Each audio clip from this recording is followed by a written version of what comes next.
Friendly friend muffins. I've gone through so many coins, friends. Over 500. I owned so many in many of my wallets. I organized them into different categories and sectors. So when you interpret my messages on Twitter, YouTube, you are getting the experience of somebody who has seen everything. And I do mean everything. I'm not a genius. I just spend 16 hours a day. So it's up to you. Do you think I know what I'm talking about or don't you? I don't care. This is my strategy. And look, man, I'm just going to show you. I'm just here to show you, all right? Look at this on the right. You see that? First is 0x, 1 inch. And I deleted the rest of the logos. But look, I'm just going to scroll down in my sheet. All right, I'm going to scroll down. So you'll be able to see this is my portfolio section, right? So I have all these categories. All right, you can see at the top, this was made a long time ago. As soon as I discovered Chainlink, I was like, okay, this needs to be at a tier with Ethereum. Okay, so look at this. We're going to go through, check this out, man. Just check this out. We're going to go through. Let's go, watch. Look at all these coins. We're going. When you see a red, it means I got scammed. Like I actually got scammed and I'd write a note, what happened, right? Look at all these coins. Scam. Every time you see a red, scam, scam, scam. So many scams. Look at up to number 252. Keep going, keep going. Scammed again. So many, friends. Up to 400 now. Keep going. Look how many coins I've been through. These are the ones I bought. Or ICO. Okay? These are not even the ones I've actually went unchecked. I was like, wow, there's some terrible ones here, right? Look at this. This is just the centralized exchange ones. XRP, OneChain, Walton Chain. I went through these as well. These are the centralized ones, right? Dent! Man, I did really well in Dent. Really well. And just because the name was so terrible, I thought, man, there's something going on with this coin. I went to their Telegram and I saw there were people still active. I was like, wait, there's a network effect growing. This is insane. It's pretty good, man. Pretty good return on that. Right? So, look. You can try to figure it out yourself. That's fine. I welcome you. But look. Look again, man. There's so many things when I say they have weight behind when I say them. So, look. When I say Bitcoin is up 738,000x and does nothing. You're getting the lens, the experience of somebody who's gone through 500 coins, and I can sit here. See, people interpret this as bad. This is the greatest thing ever. The fact that Bitcoin is up that much and does nothing is a miracle. That's great. That's good news. You don't need to reinvent the wheel. You don't need to do 4-dimensional physics, cure cancer, and do some backflips. It just sits there. No one uses it. And people still pretend like it's going to be useful one day. You know what? Maybe it is. Maybe it does become the world currency. But it doesn't do anything right now. The majority of people still want to use USDT. You don't need a use case to be valuable. Store of value, it's your ticket. My membership into the tribe. That's it, man. That's it. There's so much here to discover. So, I like HEX and I like LINK. I like so many other coins. It's just, from what I see, they have edge. I can't guarantee you a price increase. I can't guarantee myself price go up, price go down. I am just looking at everything I've looked at, and I'm like, okay, these stand out. And so you got to decide. Maybe Somi stands out with HEX and LINK, so I'm going to put 1%. Maybe 0%. It's up to you. And if it goes down, your responsibility. If it goes up, congratulations on you. Because you were never going to give me any of the profits anyway. I noticed HEX and LINK, 2 strong communities. The founders have very long-term visions. Isn't that a surprise? Sergey's 10-year vision, 15 years. Richard Hart obviously has a 15-year vision. He put it in the staking. Long-term horizon thinking. Higher chance of friendship survival.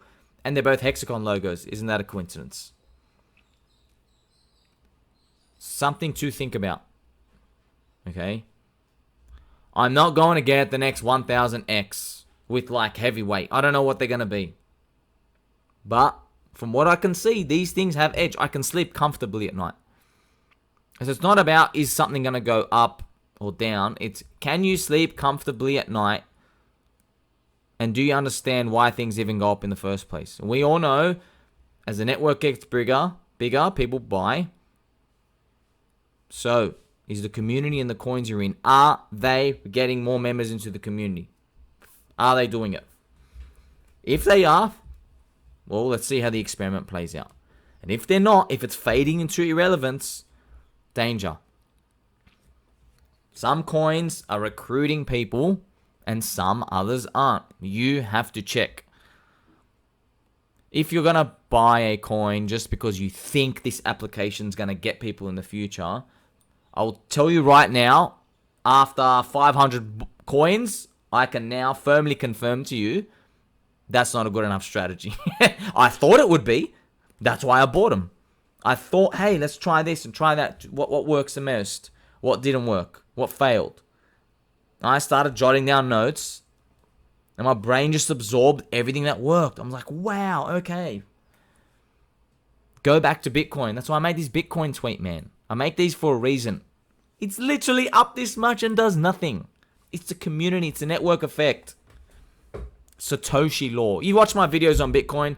There's more to come. People are learning the wrong lessons from the Bitcoin success, and they're applying them to their own coins. They don't know why actually Bitcoin succeeded. It wasn't, oh, it's a fair launch, and then this, and then that. Okay, it wasn't that. Okay. It was the Satoshi law. It was the price went up, and then there was the Satoshi law. You can't get this again. Someone to make trillions of dollars of potential value and just walk away from it. Okay? That's why they call it a immaculate conception within the Bitcoin community. So, most crypto money, it's still actually concentrated in Bitcoin addresses. Okay? So, here I am telling you, I showed you my big fat Excel sheet. I track everything. Where I bought, how much BTC or ETH I got out of the trade, how much I lost, and I write down notes, extra notes. For example, Tomo chain means friend in Japanese, So Tomo means friend, so I wrote that down. It's little things like that I even wrote down. Something catches my eye. And so I just have this whole database of things that caught my eye. I'm like, oh my God, I know what makes the coins go up. And sadly, it has actually nothing to do with the application that they're making. Nothing. It was more to do with, you could just go in their Telegram. I swear, you could just literally go in their Telegram and just see number of users going up. Okay? So now that we know, most crypto money, it's still concentrated in the Bitcoin addresses. Look, you got to get through that head. It's still in there. It's a success, but it also means a lot of money is going to come out of that. If Ethereum flips, how many weak hands are there going to be? I don't think Bitcoin's dead, but I know once Ethereum flips, it will unlock potential in the minds of weak hands. Watch one of my videos earlier. Crypto, one of the largest YouTube influencers. His name is Chris. He did an interview and he was asked, hypothetically, what would you do if Ethereum flipped Bitcoin? And he goes, I think there's like a less than 1% chance of that to happen. But in the unlikely event of that to happen, I will flip my portfolio from 80% Bitcoin weight to 80% Ethereum weight. He actually said that. I couldn't believe it. I could not believe those words. I did not think he would actually say that. Because that's it, Now think about that. Speaking of 500,000 people, and think about him being the proxy for everyone else. So I am always thinking of the future. I've been through this 500 plus times. I know how they think. It's very simple. Who's the leader? That's it. That's it. That's what they'll do. The weakest hands will be in the leader. What's going to happen to our strong network effect altcoins? They're going to moonshot. They will moonshot harder than you can possibly imagine. Because the narrative will form where they say the king has been toppled. Okay, Who else can topple Bitcoin now? Think about that. The Bitcoin maxi narrative will start to corrode. It will start to wear down. You got to be prepared. You be prepared now. I have been saying to buy in the depression for how long? You buy in the depression and you go super, super, super hard. And you don't fall into any of the traps. You get the religion. You get the strong network effect. You get the people who are telling everyone to buy their coin. You can use whatever word you want. Adopt, join, incentivize, shill, promote, con, lure, right? Fraud. Whatever word you want to use, it doesn't matter. I don't care. The network either goes up or it goes down. That's all I care about. Are there more people coming to put their US dollars in? Or are there people leaving and taking their US dollars out? That is all it comes down to. So, when Bitcoin is eventually flipped, these people will realize their whole life has been a lie. And they're going to lose their minds. We're probably going to have big, fat, giant alt season. This might be our actual last chance to kill it. I'm not even joking.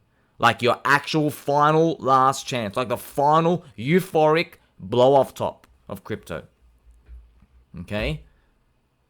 I think the irrationality will be through the roof. I think people will buy all these other altcoins because Ethereum's number one, and Bitcoin was toppled, and they will lose their sense of logic. You see, who flipped Bitcoin? Okay, Ethereum. What did they do?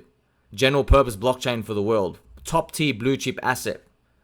Revolutionized the second pillar of crypto. So, yes, you can flip Bitcoin. You just got to be God tier. You have to be God tier. Vitalik's brain can barely fit in his skull. Okay, but I don't think people are going to be thinking about that first. I think they're just going to be doing the euphoria, let's buy everything part first. And then eventually reality will sit in after the buyers run out and there's a next bear market. So, I have these cute little predictions sometimes, Ethereum, $2,000, $3,000. I like to experiment in my mind. I go, what would make people flip on narratives? What would make them think, okay, the worst is behind and no more recession? And I just think, $2,000, people start to get a bit excited. But $3,000, now that's a trap zone. Why I think about this is I'm constantly sharpening my tools because these are the irrelevant ones. These are like little swing trades, macro here and there. Right? I'm day trading, so this is irrelevant to me. I'm literally in and out minutes, trading every day. But I want to make sure that we get the big one. This isn't the big one. This is not the big one. The big one's going to be the one I just talked about. The big one is going to be, let's get ETH BTC chart up. And let's go specifics. The big one will be ETH BTC 0.16. There you go. We cross that mark, it's over. Well, it's the beginning of the end. Okay, if we can get up here, it's literally the beginning of the end. At this point, at this point, when the market realizes, Bitcoin is not actually the number one thing. What's going on here, right? Now, if you're listening to my videos, you know this. Like, we know you can grow networks bigger than Bitcoin. Of course you can. But the Bitcoin people still holding their bags, there's so much money there. You don't understand how much money there is there. I'm going to explain to you why. These people have no experience in firming altcoins. They don't even know what to look for. These people don't know about the DeFi season in 2020. They don't know about liquidity traps. They don't know about the Ponzi yields. They don't know about all these experiments that we saw, tried, tested in 2020, 2021, gaming metaverse. Like, they've heard about them, but they don't actually really know them. And what I mean by that is they don't know that 99.99% of them are going to go to zero no matter what. And they're going to try so many use case demand. Okay, they don't actually really know that. See, on paper, they know that now.